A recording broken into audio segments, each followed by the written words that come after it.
Hello, friends, and welcome to Wisdom Wednesdays.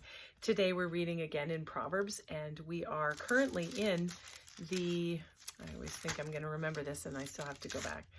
We are in the second section of the book, A Father's Invitation to Wisdom, and we're all the way down at the 14th part here, called Second Wisdom Appeal. And it's the entire chapter of chapter 8, so it's 36 verses, which is more than we've read as of late in a row. So it will be a bit of a longer read. This is wisdom speaking for the most part, and it is personified as a she, as you will see as we read on. So here we go. Wisdom Wednesdays, Proverbs chapter 8 in the ESV. The blessings of wisdom. Does not wisdom call? Does not understanding raise her voice? On the heights beside the way, at the crossroads, she takes her stand. Beside the gates in front of the town, at the entrance of the portals, she cries aloud, To you, O man, I call, and my cry is to the children of man. O simple ones, learn prudence. O fools, learn sense. Hear, for I will speak noble things, and from my lips will come what is right.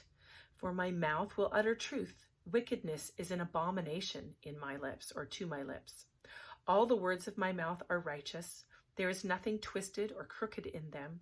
They are all straight to him who understands, and right to those who find knowledge.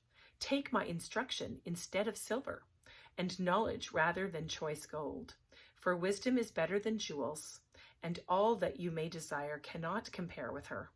I, wisdom, dwell with prudence, and I find knowledge with discretion. The fear of the Lord is the hatred of evil, pride and arrogance, and the way of evil. And perverted speech I hate. I have counsel and sound wisdom. I have insight. I have strength. By me, kings reign and rulers decree what is just. By me, princes rule and nobles, all who govern justly. I love those who love me, and those who seek me diligently find me.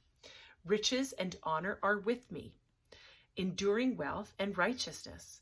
My fruit is better than gold, even fine gold, and my yield than choice silver.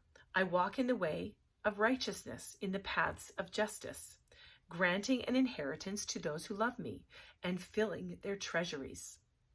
The Lord possessed me at the beginning of his work. Ages ago, I was set up. At the first, before the beginning of the earth, when there were no depths, I was brought forth, when there were no springs abounding with water. Before the mountains had been shaped, before the hills, I was brought forth, before he had made the earth with its fields, or the first of the dust of the world. When he established the heavens, I was there. When he drew a circle on the face of the deep, when he made firm the skies above, when he established the fountains of the deep, when he assigned to the sea its limit, so that the waters might not transgress his command, when he marked out the foundations of the earth. Then I was beside him, like a master workman, and I was daily his delight, rejoicing before him always, rejoicing in his inhabited world, and delighting in the children of man. And now, O sons, listen to me. Blessed are those who keep my ways. Hear instruction and be wise, and do not neglect it. Blessed is the one who listens to me, watching daily at my gates, waiting beside my doors. For whoever finds me finds life, and whoever obtains favor from the Lord.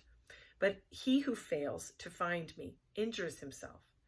All who hate me love death. Wow, this is great.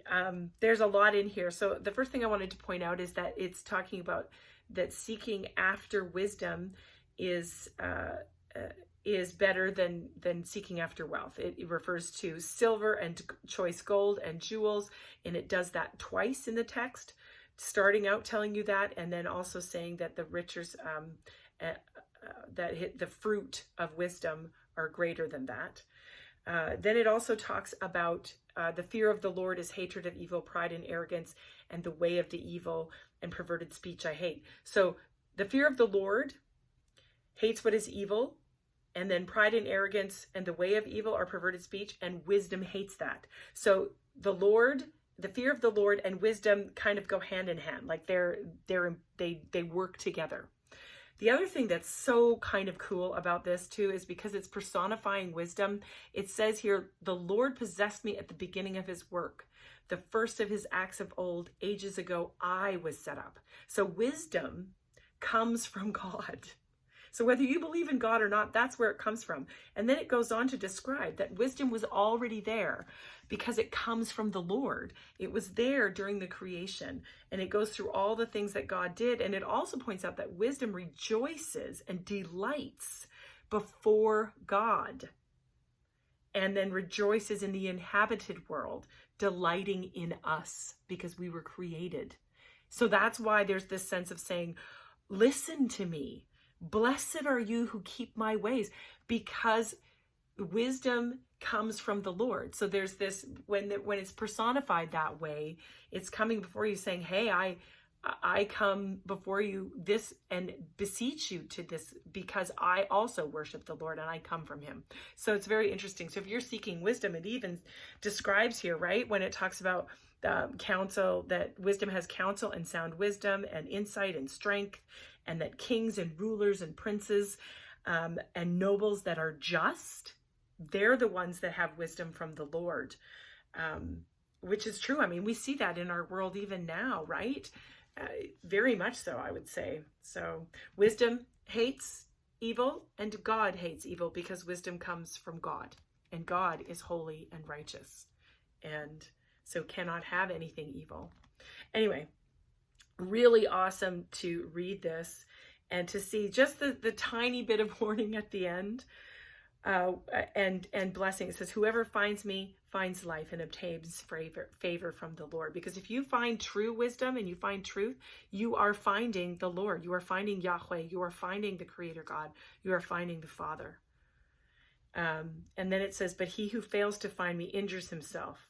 All who hate me love death. So if you don't seek wisdom, if you don't find wisdom, you're going to injure yourself. You're going to be a fool. And remember, those are one of the characters here in Proverbs. We've got those that are righteous. We have the wise. We have the fool, right? And this is reminding you that if you go down that road, you're going to injure yourself. You're going to be one of the wicked or one of the fools. Always a good word. So this was the second wisdom appeal from the book of Proverbs. Proverbs chapter 8 in the ESV. May you be blessed today.